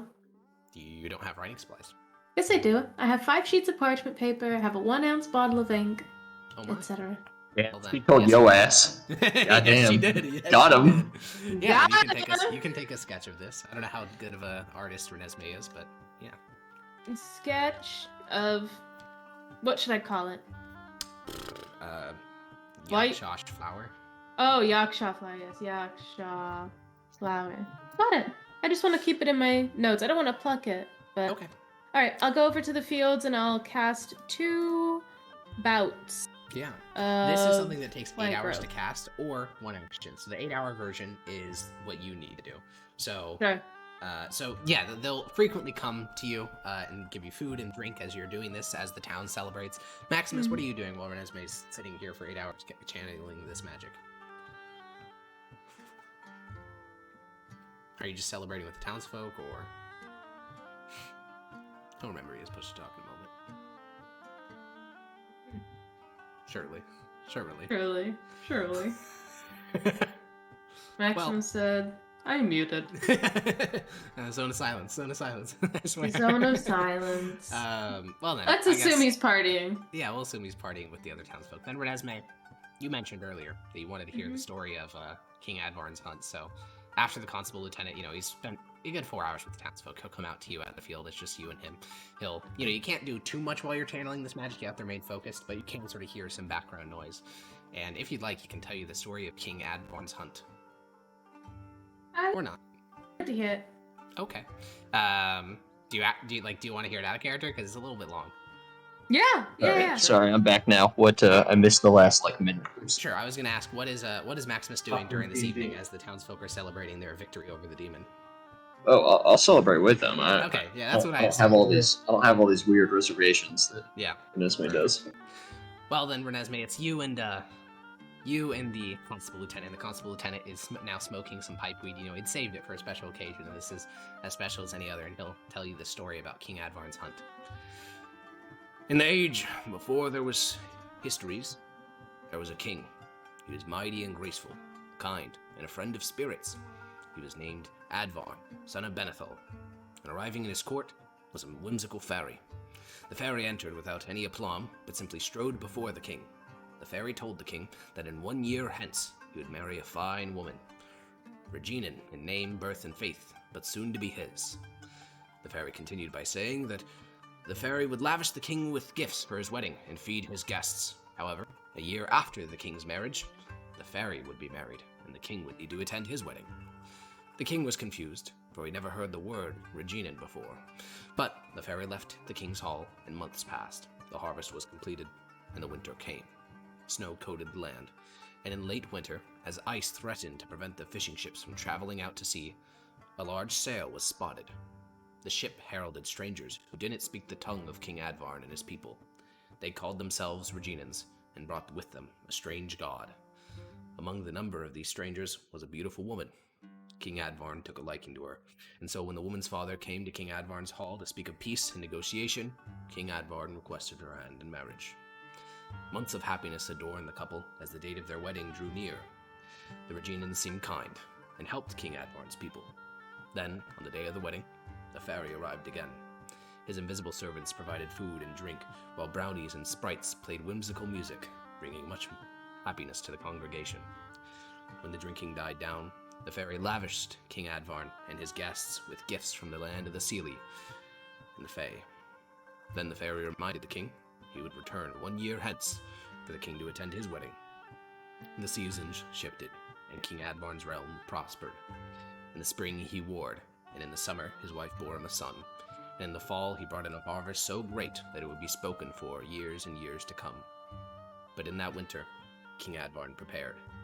He had the finest goldsmiths and gemcrafters brought to his hall, Dawi and the seers of the elves. He made bands of mithril, staffs of living wood, and a walking, speaking automaton in the shape of a horse. Then King Advarn waited. As he had suspected, the fairy arrived exactly 1 year after. King Advarn brought along his housecarls and his legionnaires and his many servants to carry the vast treasure trove of gifts he had made for the fairy. The fairy led King Advarn and his procession from Advarn's realm into the hills where the great trees of the Feywood lie. They passed into the forest, and soon emerging from the trees was a vast, sprawling campus. Fairy, treants, brownies, sprites, gnomes, and man all inhabited the campus in a great raucous celebration. The wedding celebration went smoothly. King Advarn showered the Fey congregation with the gifts he had prepared. But just before Advarn and his procession were about to leave, the fairy stopped the king. For the king's honest word, the fairy awarded him horses, dogs, and hawks. One particular animal, a large black bloodhound with eyes of crimson, was awarded to the king's kennelmaster. The fairy warned the king that none of his men should dismount until the bloodhound leapt from the arms of its bearer. The king accepted the fairy's warning and rode out of the campus of the Seelie. They exited the wood, and yet things were different than the day before. There was farmland all around outside of the wood, and the king rode upon the first man he saw. When the king spoke, asking where they were, the farmer spoke haltingly. The farmer and the king could scarcely understand each other, but when the king said the name of his queen, recognition appeared in the farmer's eyes. The farmer explained that he knew of the queen. She had ruled 200 years hence in the kingdom of Breton. She had been butchered alongside her infant boys, her land conquered and ceded by new farmers.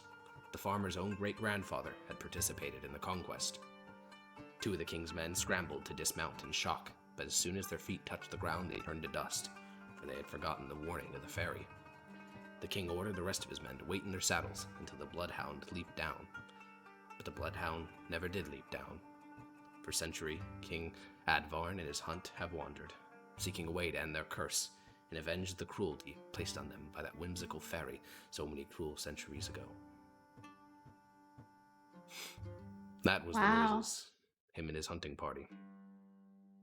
And That's the it's story rumored that anyway. he's still Oh, riding yes. around to this day.